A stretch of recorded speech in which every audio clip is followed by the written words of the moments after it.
Hello, it's Kabo, and just want to give a quick update on my mods.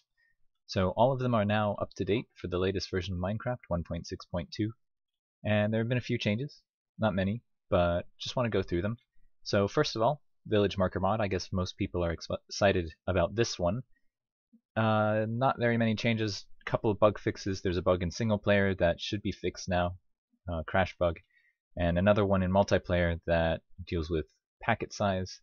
So there's a new method of handling packets, which means any version of the multiplayer that was working before will not work with older versions. So you'll have to update all your servers and clients to match. Otherwise, you will get a crash, most likely. So new method of handling packets, which means you can handle more doors. In the past, there's a limit of about 32,000 bytes, but now you can send more than 32,000 bytes of data to the clients. So if you were, for example, trying to build 2 iron trenches and it was crashing, you couldn't figure out why. That was why. It should be fixed now. You should be able to build 2 iron trenches easily if you can even get one working. But anyway, that's the Village Marker mod. So it's up to date, and let's go on to the next. Next up is Spawn Chunks mod. So as you can see, there's a big blue box, and some of you may recognize this. This is the spawn house on the old server we had on JL's survival server before it became ZipCrowd even. So here you can see the spawn house, the usual path down to the nether. Promises note.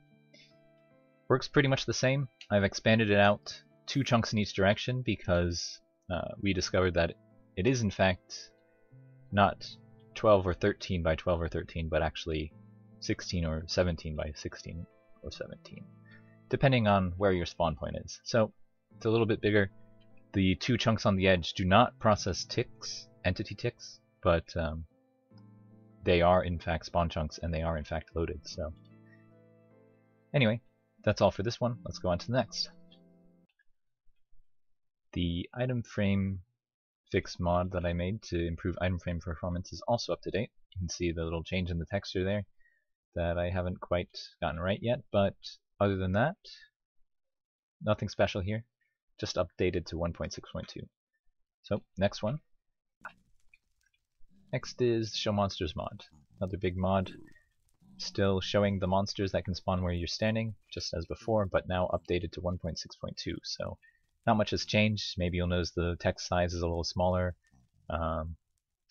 It's a little higher up, so it doesn't overlap with the armor and health bar, but other than that, nothing has changed. Still including Apoc's bounding box mod. He's not updating that for normal Minecraft, so I'll continue to include this for as long as this mod remains active. There's a Forge version of this mod as well. For the bounding box and the Forge version, check out Apoc's forum. He is keeping his Forge version up to date. There were a couple of bug fixes. There's a crash that was occurring when there was one player in one dimension and another player in another dimension. That should be fixed now. Also, if you have any ideas for mods you want to include in the Forge version, so want support for example, if you want to see the mobs that can spawn in Twilight Forest, let me know. I'll start looking into things like that so we can include those in the Forge version as well. But other than that, nothing much has changed. Still doing the same as usual. Alright, so let's move on to the next one. So next we've got the Hostile Spawn Overlay mod. You can see it's highlighting the places where it believes mobs are able to spawn. These are all done per mob basis, basically, checking to see if the mob can spawn. Pretty much the same as before, except you now have an overlay menu here, Hostile Spawn Overlay menu, rather than the hotkeys which I had before. So it's maybe a little bit easier to use. All of the configurations options are here. You also have a menu in the inventory as well as there. Bounding box check as usual. Range you can change all the way up to 64 or down to 10. It says off, but it's actually 10. Maybe I'll fix that. Pretty much all the same options. Mode you can change, alternate color, see-through. There's a new option here to only scan below the eye level. This is if you don't look up at all, you can scan just below the eye level and it will only do things below your head, which may be better for performance if you're only looking down to find caves or something. New option for showing spawner radii and spawner boxes. I'll get to that in a moment. New coloration options. You can switch between 3 coloration options, which are basically just red, green, and blue. Settings to configure which mobs you're looking at. If you look it down there, so we can turn Enderman off, Slimes off, 2-block tall mobs off. So now we're just looking for spiders at the moment. It works in the Nether as well, but since only 2-block tall mobs and ghasts are in the Nether, then that's all you'll get. Oh, slimes as well, I guess. So these 3 in the Nether, Enderman in the end.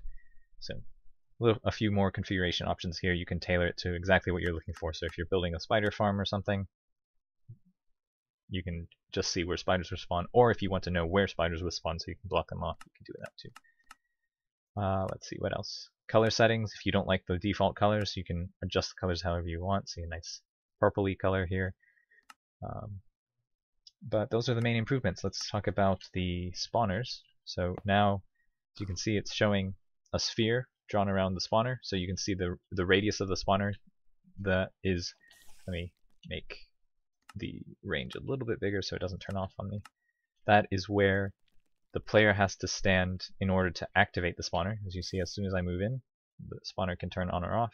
And the box in here is where the actual spawns will occur. And sort of inspired by the village marker mod, you can see multiple color spawners, make it a little easy to judge where you want to build your farms or whatever. So I think that's all for the hostile spawn overlay mod. If you have any questions about any of these mods, please ask on the forum topic. Any bugs, please post them on the forum topics, let me know. Plan to, in the future, put all of these into one consolidated mod, but that will probably be a bit further in the future. But until then, I hope you enjoy all of these mods. Let me know if you have any suggestions for mods as well, any ideas, and I will consider them. Thank you very much for watching. See you next time. Bye.